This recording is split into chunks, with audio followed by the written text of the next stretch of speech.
Bienvenue à toutes et à tous, nouveau flash d'actualité régionale et attention, ce samedi, un astéroïde passera presque près de la Terre, je dis bien presque puisque ça représente à peu près 5 millions de kilomètres, donc pas de panique puisque 2006 QQ23, son petit nom, ne représente pas de menace. Un phénomène qui est largement relayé alors que cet événement est plus courant qu'on ne le croit.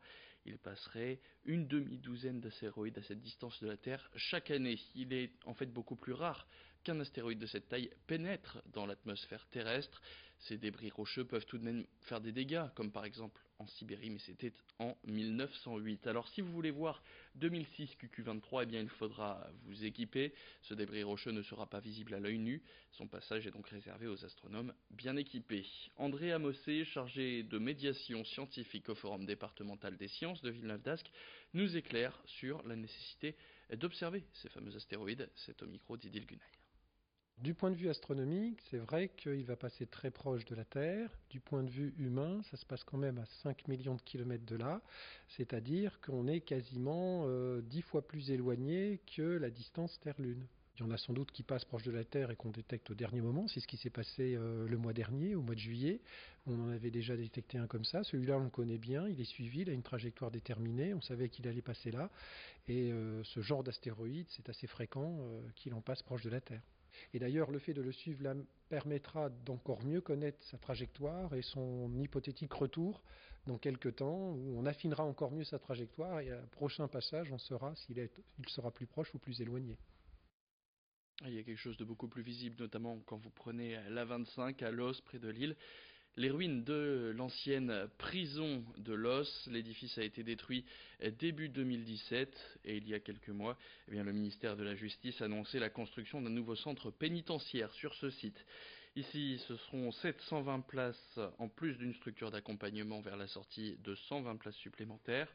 Places réparties comme il suit, 2 quartiers fermés de 650 places, 30 dans un quartier de mineurs, 40 dans un quartier d'accueil et d'évaluation, et puis un quartier d'isolement et de disciplinaire qui compteront chacun 12 places respectives. Mais dans cet établissement dit de sûreté adaptée, eh bien il n'y aura ni mirador ni filin anti-hélicoptère. Les travaux devraient être terminés à la fin de l'année 2022 et le budget total de l'opération est estimé à 150 millions d'euros.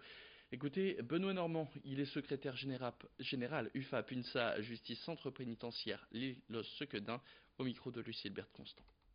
Depuis les fermetures de la maison d'arrêt et du CD, on savait qu'ils allaient reconstruire, mais c'est vrai que la première date qui avait été annoncée, c'était 2017. Donc encore une fois, l'administration est bien en retard sur ces projets.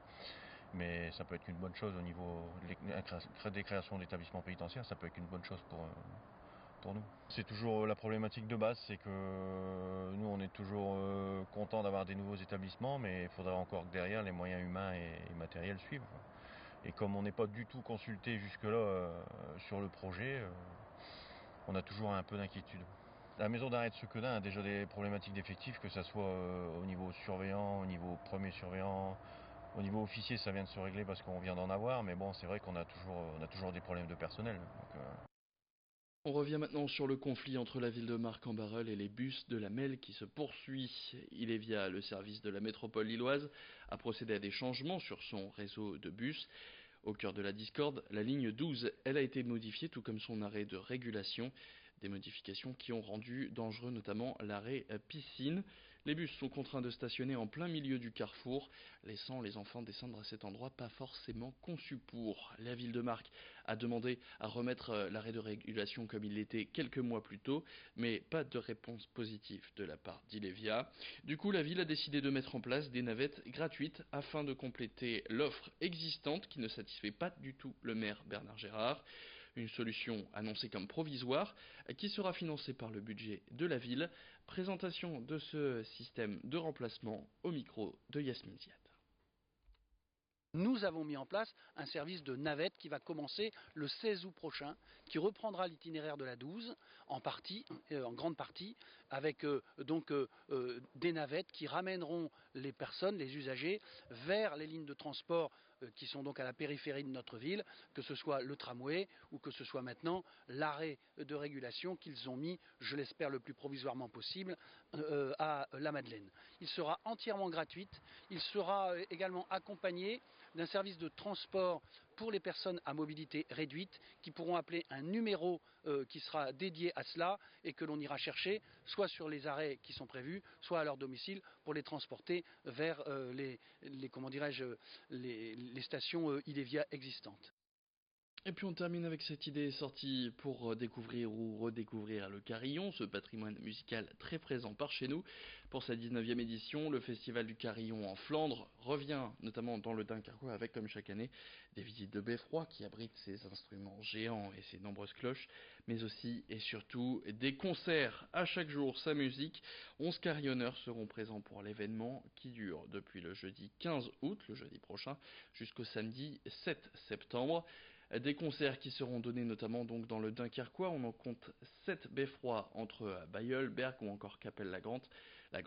7 beffrois, c'est la moitié de ceux présents sur le département du Nord. Date et lieu des concerts à retrouver sur le site internet carillondeflandre.fr. Présentation de cette 19e édition du Festival du Carillon en Flandre. C'est au micro de Louis Caillé.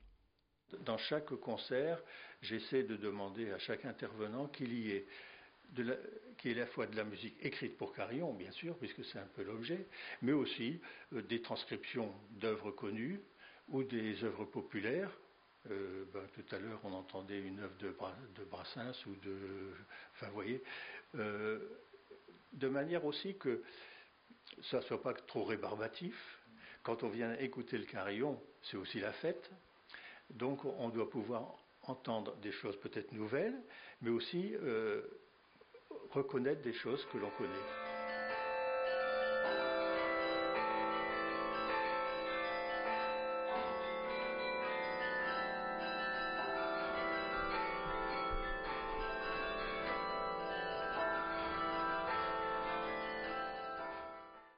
Voilà pour cette fin de Flash en musique. Et tout de suite, vous retrouvez vos prévisions météo, le bon plan carburant et le retour de l'actu. C'est dans le prochain quart d'heure.